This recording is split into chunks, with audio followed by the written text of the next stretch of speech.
Hello all. Today we will be discussing a significant historical figure who is often overlooked. He is likely the most important figure when it comes to the establishment of the first samurai government in Japan. He may not have been the first shogun, but he was the definite arbiter of what was to come. Minamoto no Yoshiie was born in year 1039 during the Heian era of Japan to Minamoto no Yoshiie and a woman only referred to as daughter of Tera no Kata. It seems that at this time the names or titles of women were not held to be very important. Her true name is lost to history. That being said, there are plenty of exemplary women in Japanese history, and I will likely make videos on several of them in the future. I would also like to mention that this fucking AI has zero ability to pronounce the names of these people correctly. From this point on, we will be referring to Minamoto no Yoshiie as Hachimentaro. This was the name given to him posthumously. The name translates to the firstborn son of Hachiman. Hachiman is the Shinto god of war. In being named this, he was essentially elevated to the status of a kami, which is the Japanese equivalent of a god.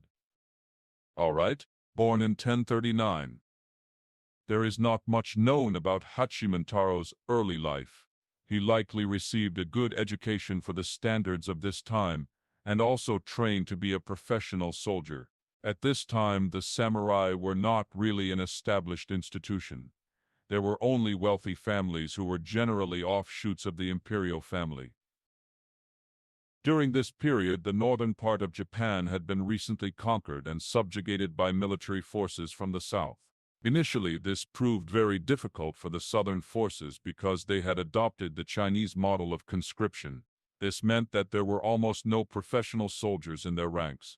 They were routinely defeated by the skilled archers who populated the north. That is until the southern Japanese began hiring professional wealthy soldiers who could afford a horse, armor, and sword. These are the forerunners to the samurai. Once these professional skilled soldiers became involved in the conflict, the north was quickly conquered. The trouble began with the system of government established after the conquest. Though they had been defeated, there were still plenty of native people in the north of Japan who did not relate to their conquerors.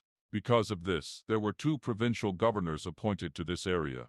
Typically, there would only be one for such a region, but the desk jockeys in Kyoto figured there needed to be two. One provincial governor would have governance over the occupying population from the south, and the other would govern the natives from the north.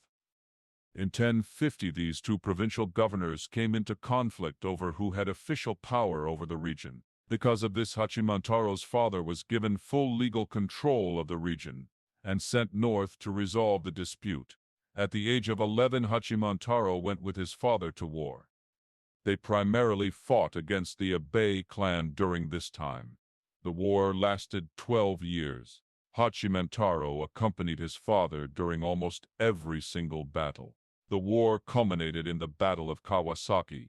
During this battle, initially the forces of the Minamoto were pushed back by the rebels, but they were revenged by Hachimantaro when he led a return assault and reportedly shot down many enemy commanders.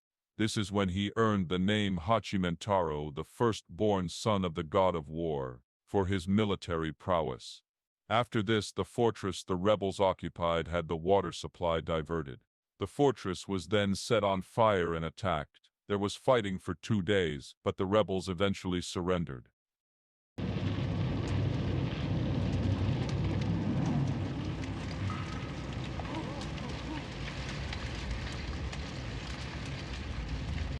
Once the conflict was concluded, the Kiyohara family, who fought alongside the Minamoto, were appointed command of the region. This state of affairs lasted for more than 20 years.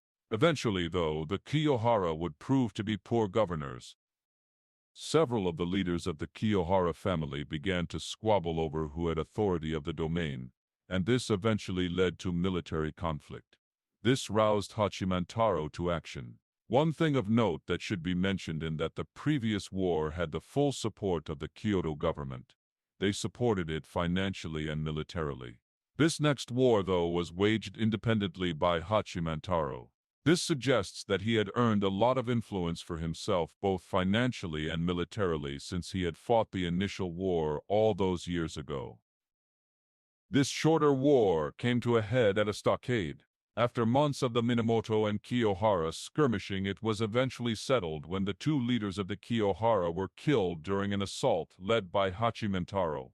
Morale was said to be low for most of this time, but Hachimentaro's leadership and guidance won the day in the end. After his victory here, he would be honored in many ways. He was invited to the imperial palace, and also served as an imperial guard. His constituents revered him as the greatest warrior of his time. The nobles of this time routinely referred to him as the samurai of the greatest bravery under heaven. His family would eventually found the first shogunate, establishing samurai rule over the government. It is almost certainly the case that his victories and accomplishments had a direct impact on Japanese history forever. He built Yachi Hachimang Shrine in 1091. This shrine still exists today. The shrine is dedicated to the patron god of the Minamoto family, Hachiman, a fitting thing for the first son of Hachiman to build. Thank you for watching. I hope I have stirred at least a small amount of curiosity in you in Japanese history.